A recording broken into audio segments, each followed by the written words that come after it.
Muy buenos días, amados hermanos. Abran sus Biblias, por favor, en Santiago capítulo 1, versículo 9. En esta mañana daremos un pasito más en nuestro estudio expositivo del libro de Santiago, bajo el eslogan: el Evangelio, un culto hecho vida, la gracia de Cristo nos llena de obras. Y Santiago sí que es experto para mostrarnos cómo el Evangelio es un culto completo, ¿sí? Y nos quita esa idea mística, religiosa, de que el culto son 2 horas y que uno termina y se pone el overol del diario y se acabó el culto. Santiago nos dice un momento, desde el momento en que creíste, estás en culto. Y ese culto no termina, porque el día que el Señor nos llama a su presencia, nos trasladamos del lugar, pero seguiremos en ese culto, que es ese propósito de vivir para la gloria de Dios, con todos los hechos, las condiciones, las realidades y los desafíos que tenemos. Santiago nos va a plantear aquí otro tema muy importante, que nosotros con frecuencia lo hemos visto como una especie de desventaja, y es: hay condiciones o hay estados o hay desafíos en la vida en los cuales como que uno es inferior o tiene menos medios o menos recursos o menos condiciones para servir a nuestro Dios. Sí, como que le sirvan a Dios a aquellos que están en mejor condición o en mejor posición, pero es que yo no tengo cómo servirle. Yo quisiera, pero no tengo cómo hacerlo. Y Santiago nos va a decir: no, señores, todos los creyentes tenemos igualdad de condiciones ante Dios, creados a imagen y semejanza, pecadores redimidos y todos con la esperanza de la vida eterna. Tenemos las mismas condiciones para servir a Dios. No es que el uno tenga más características o potencialidades, sino que todos las tenemos. El texto de hoy dice: el hermano que es de humilde condición, gloríese en su exaltación. Entonces ese es el texto, ese es el ladrillo que pone Santiago para su construcción, y nos va a llevar a varios temas muy importantes, muy prácticos, y nos va a dar orden sobre ese pensamiento respecto a la condición o a la posición económica. Todos nosotros hemos visto que generalmente en algunas revistas o en algunos espacios de la internet salen las estadísticas de los hombres más ricos del mundo. ¿Sí las han visto? Sí, los 5 magnates, los 5 empresarios, los 5 poderosos del mundo. ¿Sí? ¿Alguno ha leído las 5 familias más pobres del mundo? ¿O los 5 más pobres de Colombia?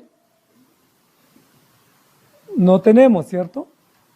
Pareciera ser que estamos más interesados en la sociedad en sí, en conocer y reconocer y evaluar y señalar y admirar a aquellos que tienen dinero, pero que el que tiene menos o tiene poco, pues como que él no pasa desapercibido, es decir, no tiene el aprecio, no merece la admiración o no merece el honor que merece el que tiene dinero. Y mucho más si el que tiene dinero pues lo ha conseguido a pulso, ¿cierto? No viene de una familia hegemónica, no ha heredado riquezas, sino que las ha construido, las ha consolidado. Entonces uno dice: no, ese es un ejemplo. Sí, de la noche a la mañana salió adelante, o haciendo este negocio surgió. Yo lo conocí, era mi vecino, era mi amigo, mi compañero, y mire, se disparó. Está arriba, está en las grandes ligas. Y eso como que es admirable. Sí, uno quiere saber esas historias de vida, o uno quiere como acercarse a ellos a ver cuál fue el método, cuál fue la manera, la técnica que usaron para acumular riquezas, porque ellos terminan siendo un referente, ¿sí? Y no estamos hablando mal de eso. Lo que estamos diciendo es que la sociedad en general aprecia y valora al que tiene dinero y lo ve como más honorable, como más digno, como más valioso, más útil, pero tiende a pasar desapercibido o a despreciar o a ignorar al pobre. Y esa no es una realidad de nuestra sociedad contemporánea, es una realidad de siempre, ¿sí? Que casi siempre el pobre o el que tiene menos tiene como punto de referencia al que tiene más.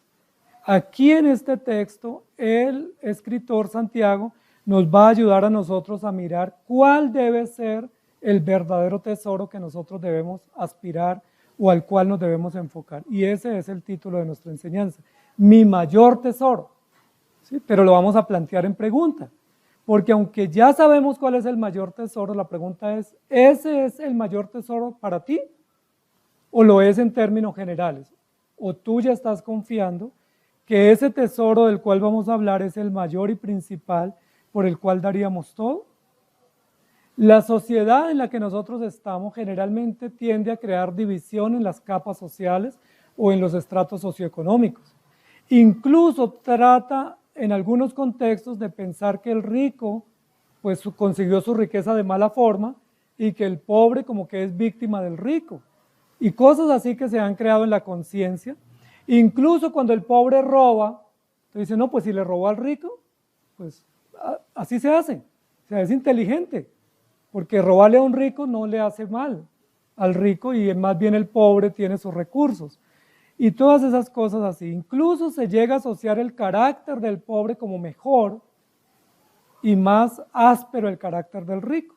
Entonces uno escucha cosas como lo siguiente, no, es que esa persona es humilde. Entonces uno dice, ¿por qué? No, porque vive allá en un estrato bajo. Entonces se asocia humildad con posición socioeconómica. Es decir, si se tiene poco dinero o si se tiene una casa en un barrio popular, entonces uno es humilde. Pero si se tiene una casa en un barrio de alto reconocimiento, entonces ya uno no es humilde, uno sale de la lista de los humildes. La pregunta es, ¿pudiéramos hablar así? ¿Está Santiago legitimando la distinción o censurando las riquezas materiales?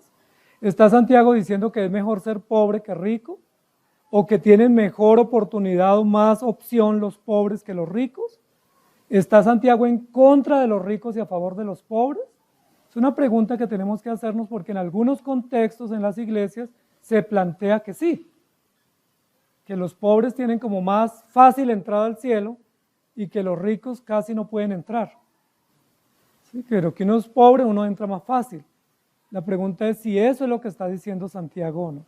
Recordemos, amados hermanos, que Santiago está escribiendo siendo pastor en Jerusalén. Jerusalén fue la iglesia más grande en el primer siglo de la era cristiana. Y fue una iglesia que tuvo un crecimiento rápido y tuvo también beneficios económicos abundantes. Leamos Hechos 4, 5 y 6, cuando dice la Biblia que grandes multitudes llegaban a la iglesia en Jerusalén y que los ricos que llegaban a la iglesia y los cristianos en general ponían a los pies de los apóstoles sus riquezas. ¿Recuerdan? Que traían sus propiedades, las donaban, aunque no era un mandato cristiano, ellos lo hacían de manera voluntaria. Parece que esa prosperidad fue temporal en Jerusalén. Ahora, cuando los hermanos en el primer tiempo de esta iglesia en Jerusalén creyeron, estaban tan felices con su fe que traían donaciones amplias, incluso algunos vendían sus propiedades y las entregaban totalmente, y no estamos diciendo que eso sea ni bueno ni malo, simplemente no fue un mandato bíblico. El mandato es arrepiéntanse, conviértanse de sus pecados y sigan al Señor. Sin embargo, algunos dijeron, bueno, pero yo tengo riquezas, yo tengo bienes, pues los quiero poner. Y la iglesia prosperó. Pero rápidamente después de ese primer momento vino la persecución. Y cuando vino la persecución, muchos huyeron. Y me llama mucho la atención que cuando viene una crisis en un país, ¿quiénes son los primeros que piensan en salir? ¿Quiénes son los que están más preocupados cuando viene una crisis económica en una nación? Los que tienen fortuna, los que tienen capitales, porque ellos tienen sus capitales invertidos y cuando hay una crisis económica, política o civil, pues ellos dicen, mi capital está en riesgo, yo prefiero sacarlo. Y son los primeros que buscan salida. Parece ser que Santiago está pensando en que algunos de estos hermanos que están dispersos fueron de los que primero huyeron cuando vino la persecución. Y como huyeron, pues ellos querían asegurarse de no tener riesgos en Jerusalén porque había persecución, pero huyeron pensando que no iban a pasar pruebas. Y Santiago les va a decir, bueno, ustedes salieron corriendo rápido, se refugiaron en otras zonas del Mediterráneo, pero allá también les llegaron las pruebas. Y están pasando diversas pruebas. Y parece ser que algunos de ellos vinieron a pobreza. Es decir, estando bien cómodos en Jerusalén, siendo miembros de la iglesia en Jerusalén, salieron para protegerse, y ellos no contaban con que la persecución era en todo el imperio. Y de hecho ellos se acercaron al foco de persecución que era Roma, porque salieron de Palestina y se fueron hacia Grecia y hacia Atenas y todas esas zonas y se acercaron a Roma, y entre más se acercaban a Roma la persecución era más recia. Tuvieron grandes pruebas y algunos parece que cayeron en pobreza.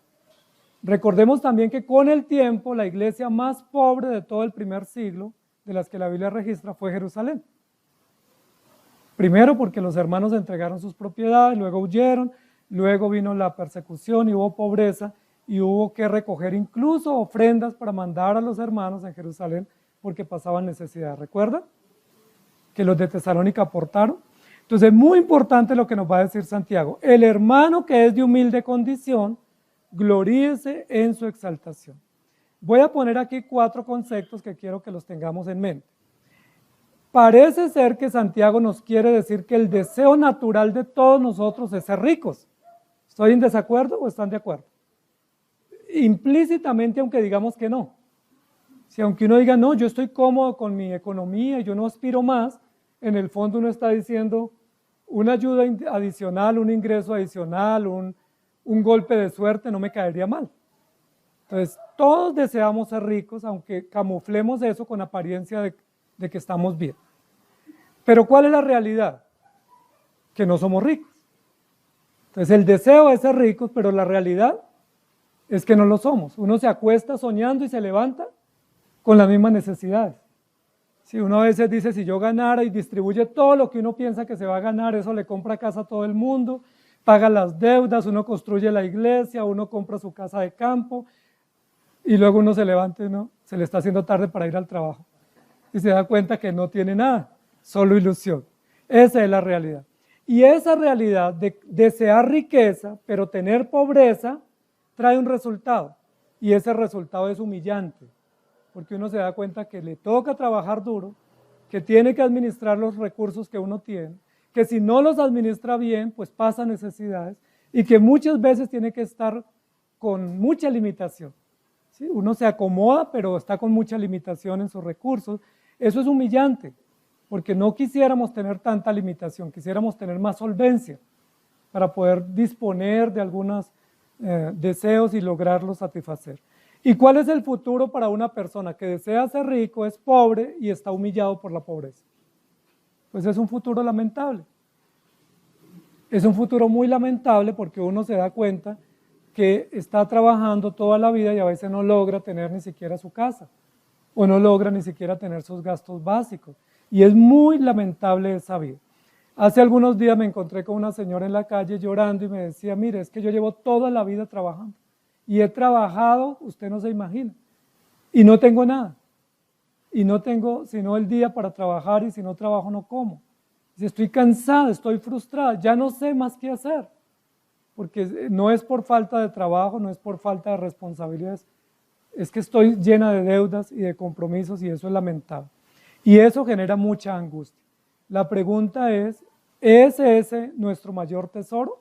¿Tener riquezas o no? Entonces, el deseo es ser rico, la realidad es que soy pobre y eso trae una realidad, un resultado humillante.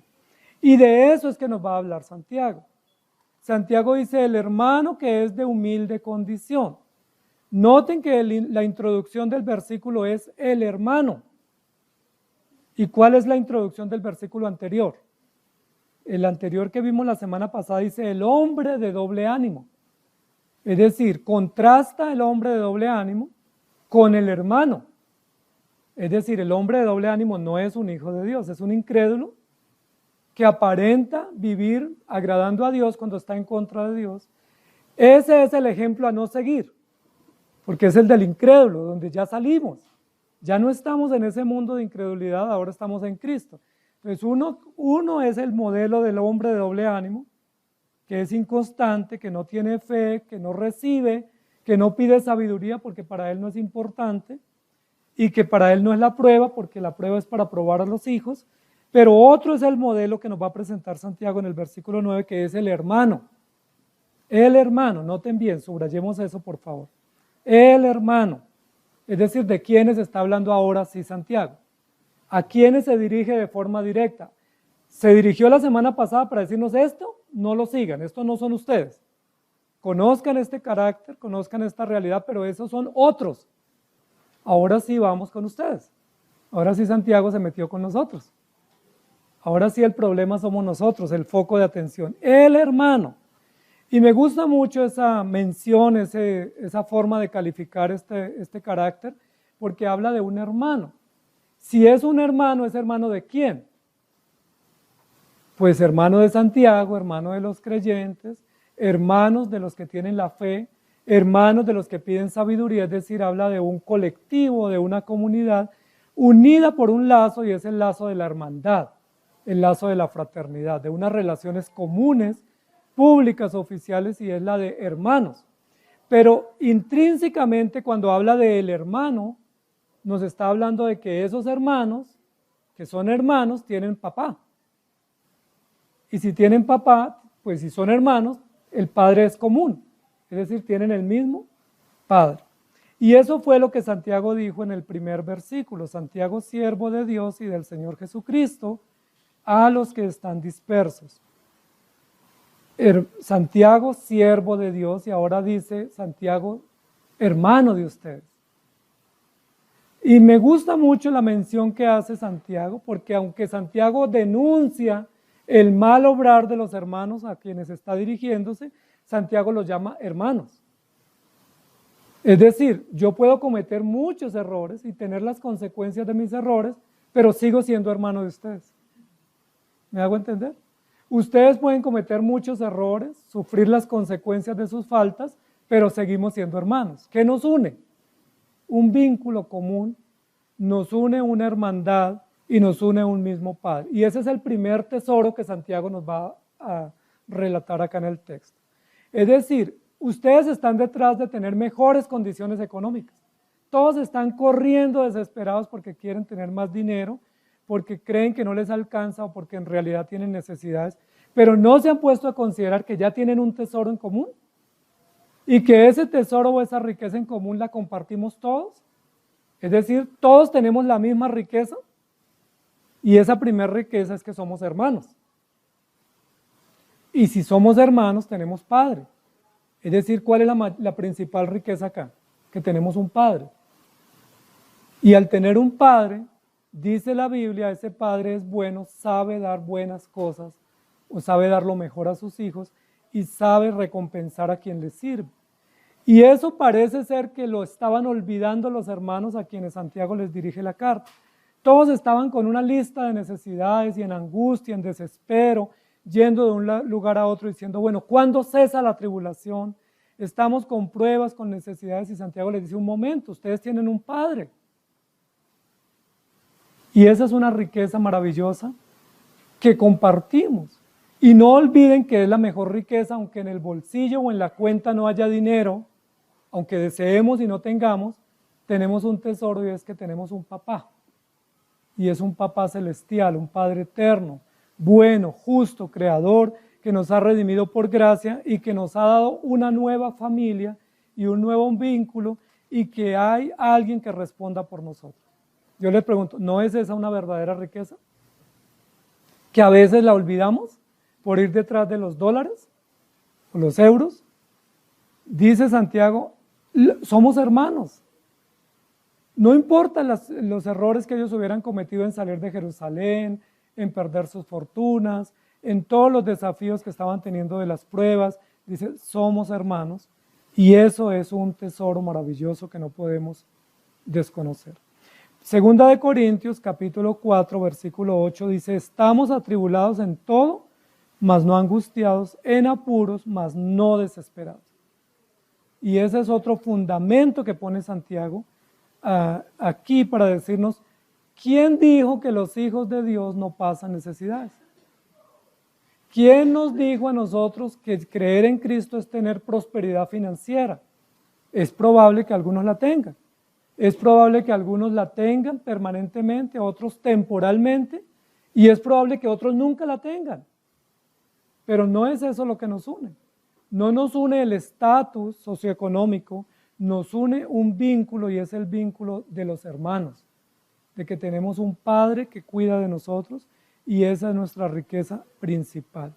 Santiago nos ayuda a poner la vista en el lugar correcto. Con frecuencia nosotros ponemos la vista en lugares incorrectos y todo lo que suene a dinero nos gusta observar. ¿Cuáles son los lugares que a ustedes más les gusta frecuentar cuando salen, por ejemplo, de compras? Uno quiere ir al mejor centro comercial, buscar el mejor lugar para uno tener por lo menos unos 10 minutos de gloria, ¿sí? Pero generalmente uno no dice, vamos a salir de paseo, vámonos al barrio más necesitado. Vamos a ir a almorzar, busquemos el lugar más sencillo. ¿Por qué? Porque decimos que no nos sentimos seguros, porque no merecemos eso, merecemos mejores condiciones. Y Santiago está diciendo eso, ustedes ya tienen lo que merecen, y lo que merecen es, por la gracia de Cristo, ser hijos de Él, y los hijos de Él son probados y pasan grandes adversidades. Isaías capítulo 40, versículos 6 al 8. Voz que decía da voces, y yo respondí, ¿qué tengo que decir a voces? Que toda carne es como hierba, y toda su gloria como flor del campo. La hierba se seca y la flor se marchita, porque el viento de Jehová sopló en ella. Ciertamente como hierba es el pueblo. Sécase la hierba, marchítase la flor, mas la palabra del Dios nuestro permanece para siempre. Y aunque esa referencia la tenemos en mente, esa referencia está indicando que todo lo que hagamos acá en esta tierra, aunque tenga utilidad y aunque tenga beneficio, es pasajero. Es decir, podemos dedicarnos a conseguir riquezas y posiblemente las podamos tener, pero rápidamente nosotros morimos y perdemos todo lo que teníamos. Es muy importante eso, que eso lo vimos en Eclesiastés. ¿De qué saca o qué provecho saca el hombre de todo lo que se afana? ¿Cierto? Trabaja incansablemente, se estrecha económicamente, tiene algunos ahorros, logra algunos bienes, pero luego a veces se enferma y se le va todo, o a veces se muere y no sabe para quién queda eso. Y uno dice, ¿qué sacó de provecho? Invirtió o malgastó mejor su vida en las cosas materiales y no tuvo provecho. Santiago nos va a recordar dos cosas que aprendimos del libro de Eclesiastés. Que solo hay dos cosas en esta vida seguras para todos los seres humanos. Que no podemos decir que no las tenemos, todas las vamos a tener, la muerte y el juicio. Riqueza, no sabemos. Salud, no sabemos. Hijos o familia, no sabemos. Pero lo que sí estamos seguros es que todos vamos a morir y todos tenemos que presentarnos al juicio de Dios. Y es allí donde Santiago dice, hermanos, un momento, mesura, inteligencia, sabiduría, conciencia. ¿Por qué están tan frustrados por las pruebas como si las pruebas tuvieran la culpa? ¿Por qué están tan molestos con el emperador romano que desató una persecución y ustedes se vieron afectados financieramente si es que no tiene la culpa el emperador? Ni las realidades de la vida comunes. ¿Quién tiene la culpa? Yo, que estoy en un proceso de santificación y Dios tiene que usar todos los medios para humillarme. Lo que está diciendo aquí Santiago con relación al tema de la humilde condición es más de la humillación. Es decir, las condiciones que nosotros vivimos aquí son generalmente condiciones que nos humillan. Cuando uno quiere tener mejor salud y no la tiene, esa enfermedad le termina siendo una enfermedad humillante. O cuando uno quiere tener mejores condiciones financieras y no las tiene, esa situación es humillante. ¿Sí? Y a veces es más humillante cuando uno ve a todos los del curso de uno que prosperan y uno no. Porque uno dice, yo no tengo cara de reunirme con ellos a decir que yo no he podido salir de mis mismas necesidades y ellos ya salieron. Todo eso es humillante, pero en esas condiciones Santiago nos pone las cosas en orden. Y no importa lo que sea humillante para nosotros, lo importante es lo que es glorioso. Y es glorioso que tenemos a Cristo y que somos hermanos y nos tenemos unos a otros. La flor se marchita, la hierba se seca, pero la palabra de Dios permanece para siempre. Entonces, amados hermanos, aquí no hay una censura a las riquezas, ni hay una defensa a la pobreza. Aquí lo que está diciendo Santiago es, no importa su estatus en quién usted está confiando. Porque el pobre también confía, pero a veces confía en que el rico le va a dar, o confía en que se va a encontrar dinero botado, o confía en que algún día tiene un golpe de suerte. Si han visto en las casas de apuestas, todos los días de apuestas, la gente haciendo fila para comprar sus boletas. ¿Por qué hacen los pobres eso? Generalmente son los pobres los que compran apuestas. ¿Por qué van a comprar apuestas? Porque ellos confían que algún día van a dar, que van a vencer la estadística y van a ganar. Si ellos dijeran, no voy a ganar y estoy malgastando mi dinero, pues me lo como de otra manera, lo gasto de otra manera, no irían a comprar apuestas. Pero las filas en los lugares de apuestas son buenas todos los días porque ellos confían que van a ganar. La Biblia está diciendo, no interesa el estatus socioeconómico suyo, la pregunta es de fondo, ¿en quién confía usted? ¿Cuál es su mayor tesoro? ¿Cuál es su mayor riqueza en esta tierra? Recuerden, amados hermanos, que para muchos la riqueza es un apellido. ¿Sí? Entonces sacan pecho porque pertenecen a un apellido o porque lograron un título profesional que a juicio nuestro es más exitoso. ¿Sí? Entonces hoy en día es mucho más exitoso ser uno astronauta que ser uno profesor, por ejemplo. O es más exitoso ser un biólogo marino, ¿sí? Que ser, por ejemplo, un contador o cosas así, pero esos son estatus que la sociedad plantea porque la Biblia no lo plantea. Es honroso cualquier profesión que se hace con dignidad, pero no está allí nuestra riqueza.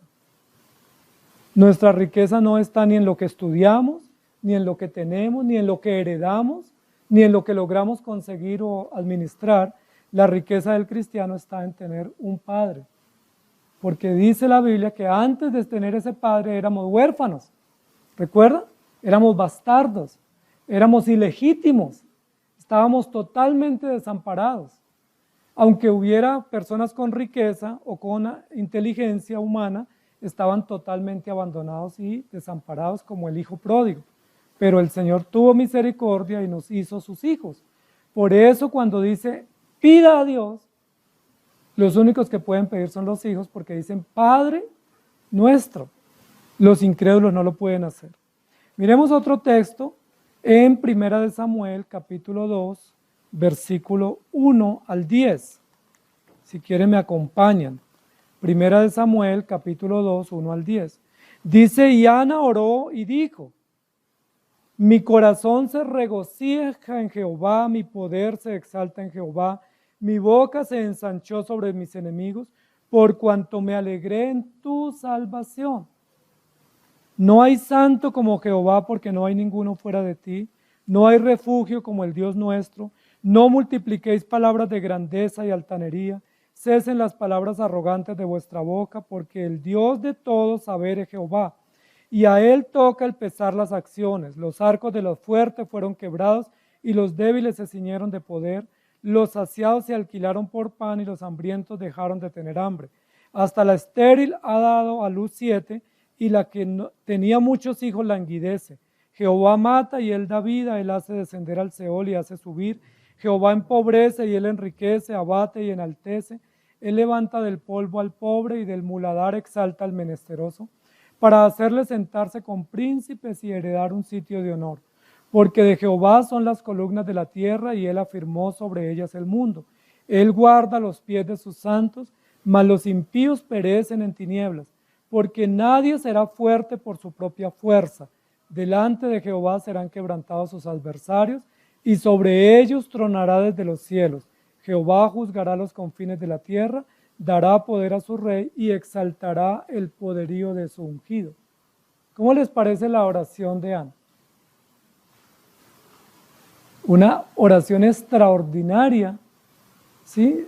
Muy llena de contenido y de verdad, y con una cosmovisión de lo que es el reino de Dios y de lo que es la vida temporal. Ana lo que está diciendo es, a mí no me importa ni la riqueza, ni la pobreza, ni la salud, ni la humillación, ni la exaltación acá. A mí me interesa saber que el Señor es mi Salvador y que yo confío en Él. Me encanta la oración de Ana porque es una oración fácilmente similar a la oración de María cuando recibe el anuncio de que va a ser madre de Jesús. Es una oración muy sabia, muy profunda, donde dice, no confíe en usted ni confíe en los demás, porque todas las demás cosas son pasajeras, van y vienen. Todos hemos tenido salud, pero llega el momento en que viene la enfermedad. Todos tenemos placeres, pero hay momentos en que llega la tristeza. Todos hemos tenido abundancia, pero hay momentos en que llega la escasez. Y así estará toda la vida. A veces muy acompañados, a veces muy solos. A veces con muchas ilusiones y a veces muy frustrados. ¿Qué es lo que sostiene al creyente? Mi poder se exalta en Jehová, mi boca se ensancha en Jehová, me alegraré en tu salvación. Porque Él es el que hace todo. Incluso la pobreza, la riqueza, incluso la vida, la muerte, todo eso viene de Dios. ¿Dónde tenía Ana su riqueza? ¿Dónde estaba su depósito de riqueza? ¿Dónde está el tesoro de Ana acá? Ana no dice, me alegro porque me gané la herencia. Por supuesto que uno se alegra, pero no al punto de que se llene de gozo y de esperanza perdurable. Ana no dice, me alegro, incluso Ana está pidiendo un hijo. Recordemos que no ha podido tener un hijo y anhela, pero ni siquiera lo ha podido tener y hace su oración antes de ella tener su hijo diciendo, es que todo es de Dios, si Dios me da bien, si no también, si Dios me quita, si Dios me es contrario a lo que yo espero, yo confío en Él. Y algo interesante acá dice, Dios es el que todo lo sabe y a Él le toca pesar las acciones, es decir, es el que las pone en la balanza del juicio y Él es el que pesa los actos de cada uno. Nosotros cuando pesamos los actos del otro, lo juzgamos. Y cuando otros pesan nuestras acciones, nos juzgan, nos señalan. Pero dice Ana con tanta sabiduría que Dios juzgue los actos de cada uno, porque no nos corresponde juzgar ni los sentimientos, ni las acciones, ni las decisiones. Nos corresponde a los creyentes confiar en el Señor. Y termina ese cántico diciendo, o esa oración, Jehová juzgará los confines de la tierra, dará poder a su rey y exaltará el poderío de su ungido. ¿No está hablando aquí María en clave mesiánica? ¿No está aquí María considerando que va a venir un Salvador y que el mayor deseo de ella tener un hijo es para que ese hijo contribuya al plan de Dios y posiblemente aspirar a que fuera el Mesías o el ungido? Amados hermanos, ¿cuál es su mayor tesoro? Porque los hermanos a los cuales Santiago les está escribiendo están quejándose porque hay otros ricos y ellos están pobres y están pasando necesidad. Y a veces uno puede venir a orar a la iglesia lleno de ambición y lleno de codicia. Y a veces uno puede dar su aporte financiero en la iglesia pensando como que yo doy y se me triplica. O yo vine y entonces, bueno, Señor, yo ya hice mi parte, ahora haz la tuya. Sí, pero a veces esa que tú haces y que yo espero es dinero. ¿Dónde está nuestro tesoro? Miremos lo que dice también Lucas capítulo 1, 46 al 55. Entonces María dijo, y me gusta mucho que la Biblia nos pone estos ejemplos y nos da esta grandeza de conocimiento a través de la oración de mujeres, como la oración de Ana y ahora la oración de María. Engrandece mi alma al Señor y mi espíritu se regocija en Dios mi Salvador, porque ha mirado la bajeza de tu sierva, pues de aquí desde ahora me dirán bienaventurada todas las generaciones, porque me ha hecho grandes cosas el poderoso. Santo es su nombre y su misericordia es de generación en generación a los que le temen. Hizo proezas con su brazo, esparció a los soberbios en el pensamiento de sus corazones, quitó de los tronos a los poderosos y exaltó a los humildes. A los hambrientos colmó de bienes y a los ricos envió vacíos. Socorrió a Israel su siervo, acordándose de la misericordia de la cual habló a nuestros padres para con Abraham y su descendencia para siempre. ¿Quién está orando acá? Una mujer muy joven. Se cree que era una jovencita aún, de 15 más o menos, 15, 16 años, y está orando y dice, mi alma engrandece al Señor, y dice, me ha hecho grandes cosas el Todopoderoso. Y uno se imaginaría, pero ¿cuánta riqueza tiene? ¿Sí? ¿En qué estrato vive? ¿Dónde tiene su isla privada o dónde tiene sus bienes? Y ella dice, no, me dio fe, me dio esperanza, me salvó.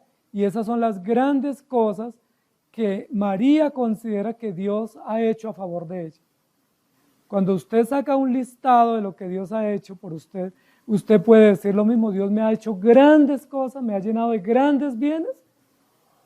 Porque recuerden que una tendencia hoy en día en las iglesias es llegar con una larga lista, un pliego de peticiones enorme, interminable, como diciéndole a Dios que está en deuda con nosotros. Nosotros hacemos todo bien y Él nada que se reporta. María dice, no, es todo lo contrario. Nosotros no obramos bien, pero Dios nos ha hecho grandes cosas. Y Ana también, y nos ayuda a comprender la verdadera riqueza. ¿Por qué Dios se agradó de Ana? Y la bendijo, dándole la petición que ella pedía. ¿Por qué Dios se agradó de María y la escogió como un vaso para su servicio? Porque María y Ana tenían claro dónde estaba su tesoro y sabían con precisión y con claridad cuál era su mayor riqueza, y no era financiera, ni siquiera era su familia. ¿Sí? Ni siquiera era su familia, era su fe, su gozo y su confianza en el Señor. El apóstol Santiago nos sigue diciendo, el hermano que es de humilde condición, y hay un juego de palabras acá porque nos va a hablar de la humildad, pero más que de la humildad, Santiago va a hablar de la humillación. O sea, una precaria condición no nos da humildad, una precaria condición nos humilla.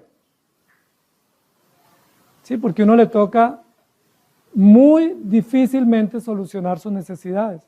El hermano que es humillado por su condición, permítame leerlo de esa manera, haciendo una pequeña paráfrasis, el hermano que es pasado por situaciones humillantes o que es tratado a través de circunstancias humillantes, precarias, dolorosas, que uno dice, ¿y ahora cómo le digo a mi familia que estoy mal?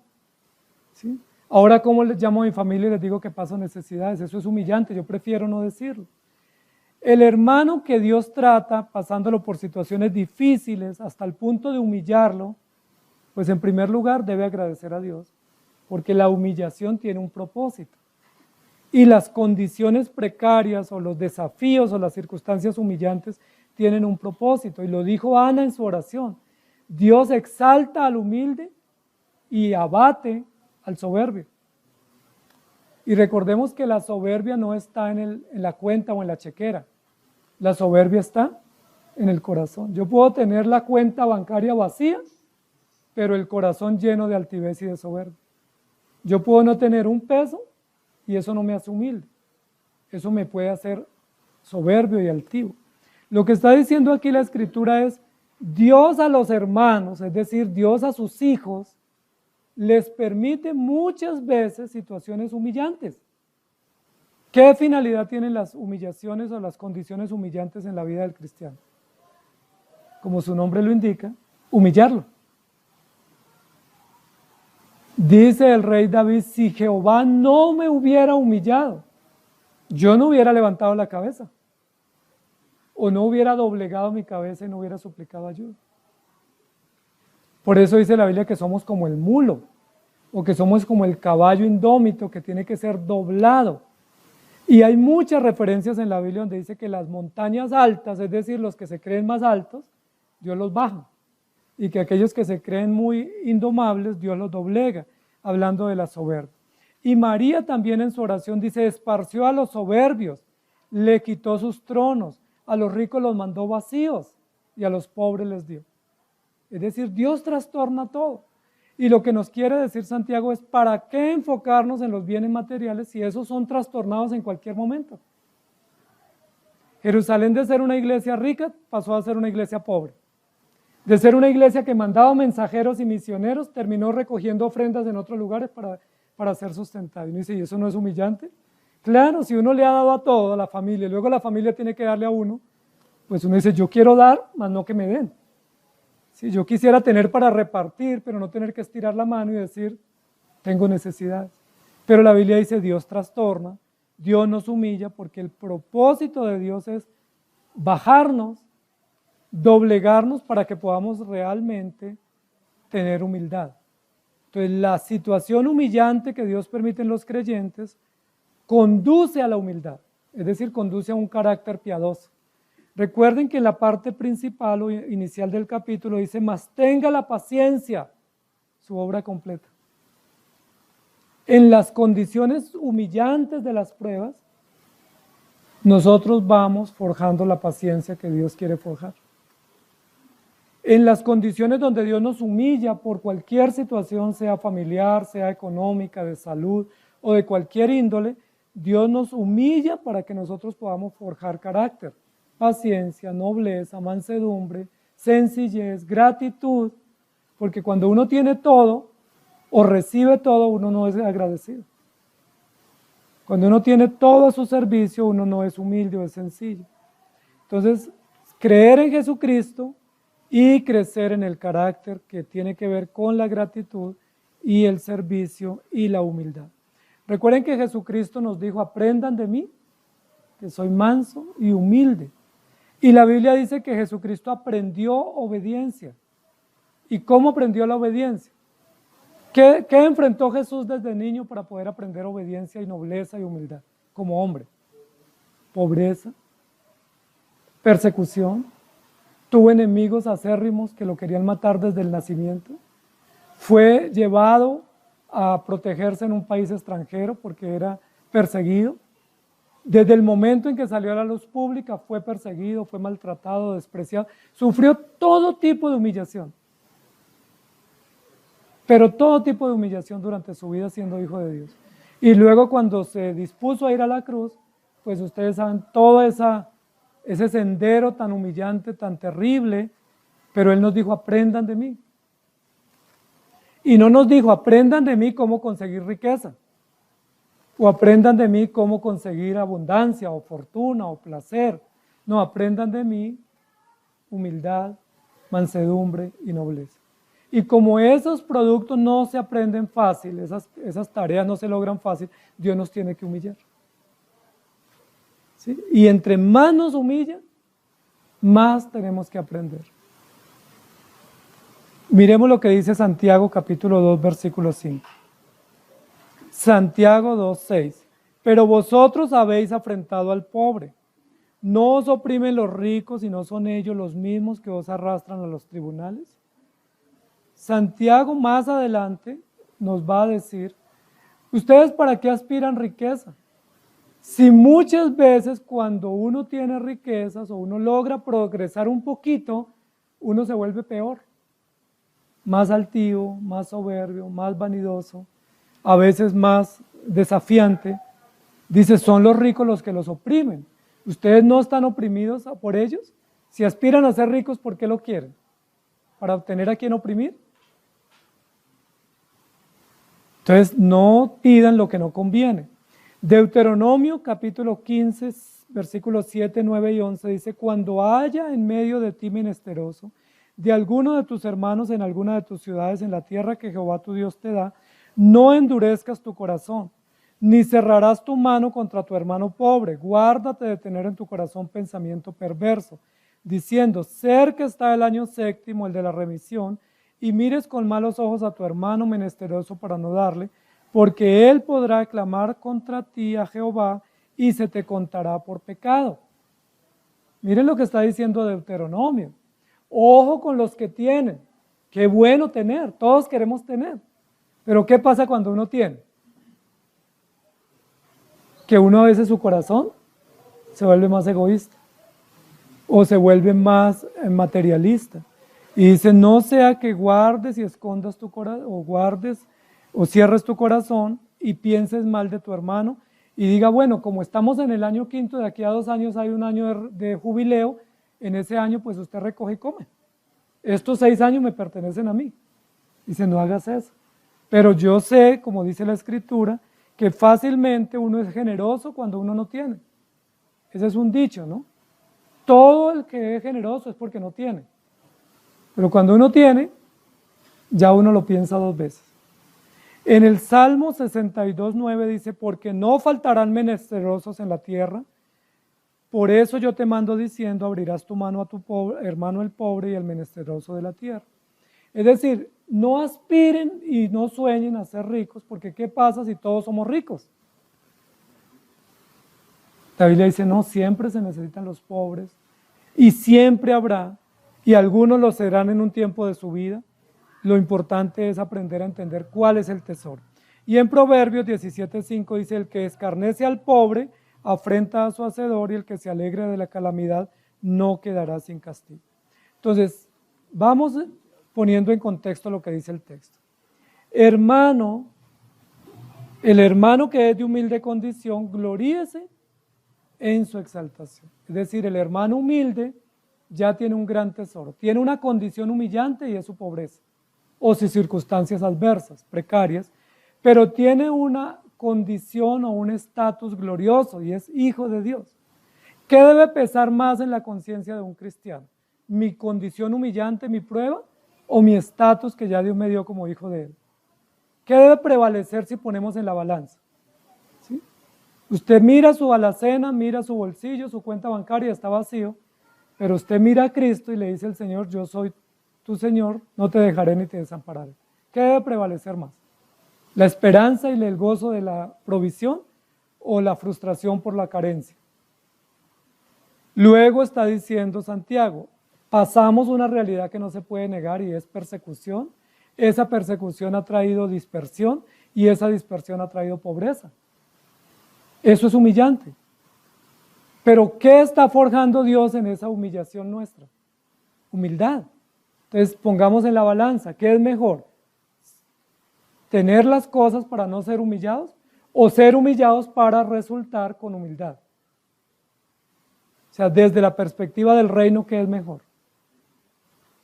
¿Tener dinero, ser impacientes por el dinero o tener carencias y tener paciencia?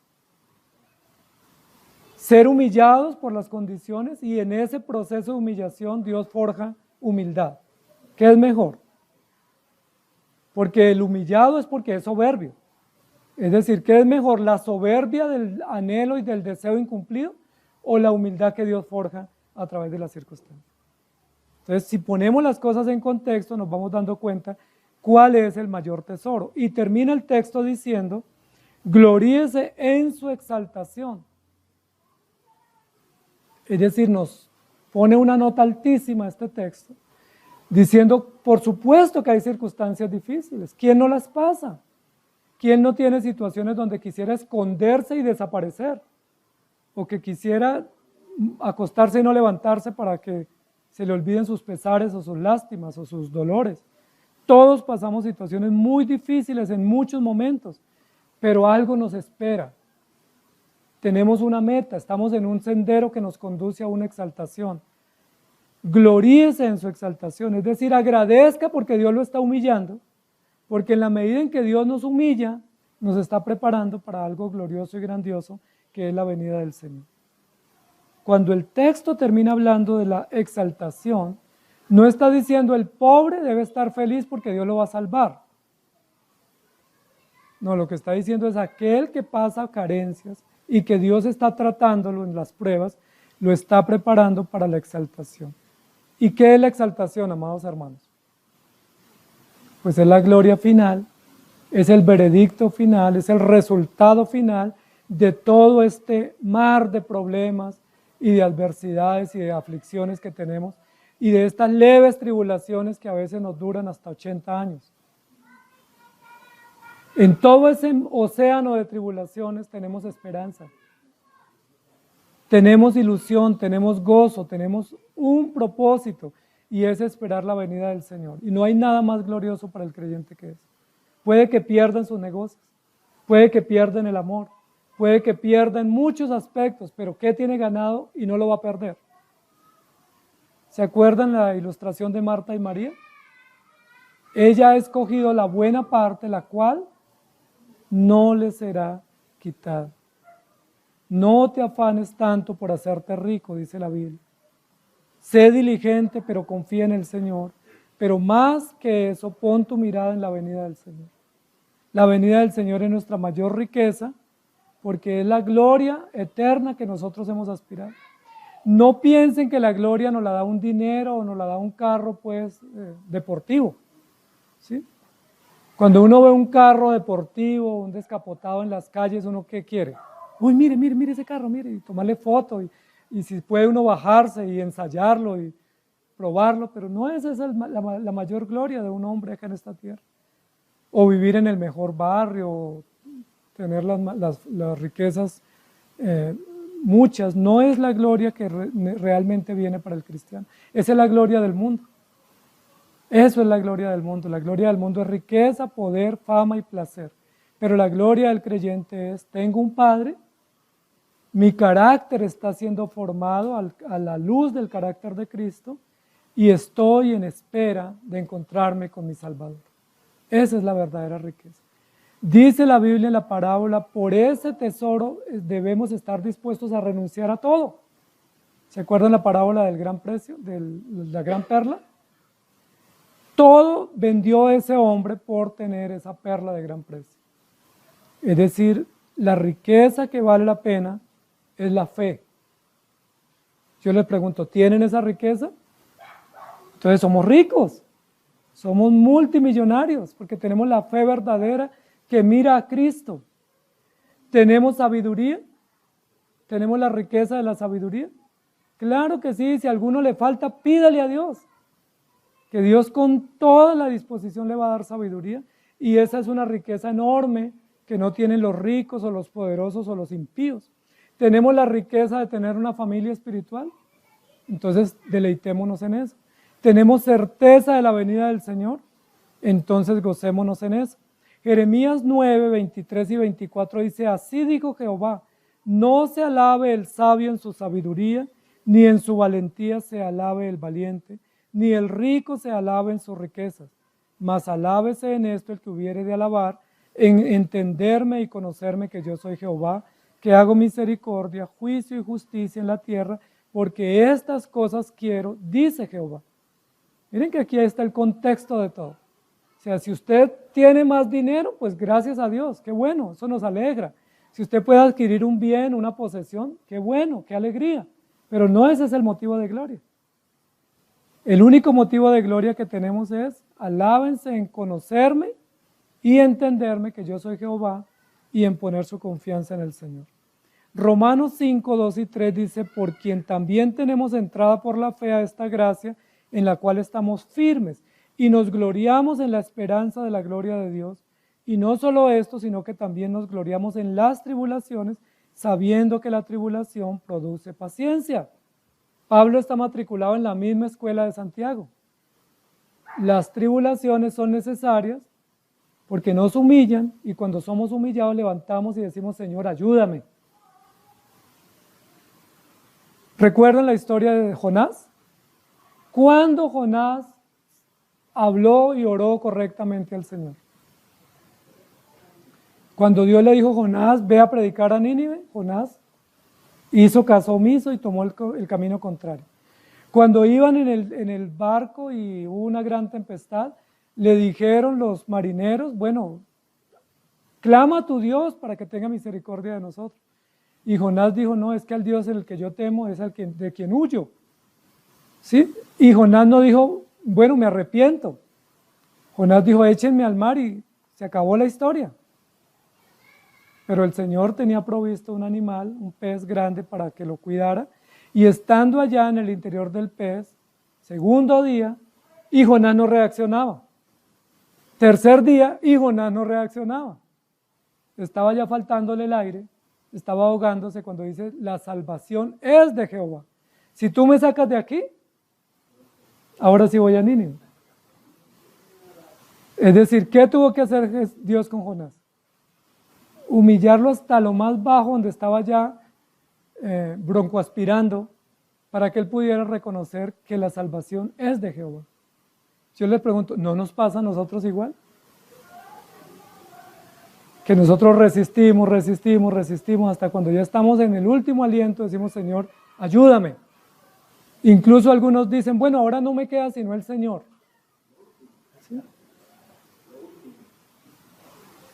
Amados hermanos, Salmo 113, 7 al 9 dice, Él levanta del polvo al pobre y al menesteroso alza del muladar, para hacernos sentar con los príncipes y con los príncipes de su pueblo.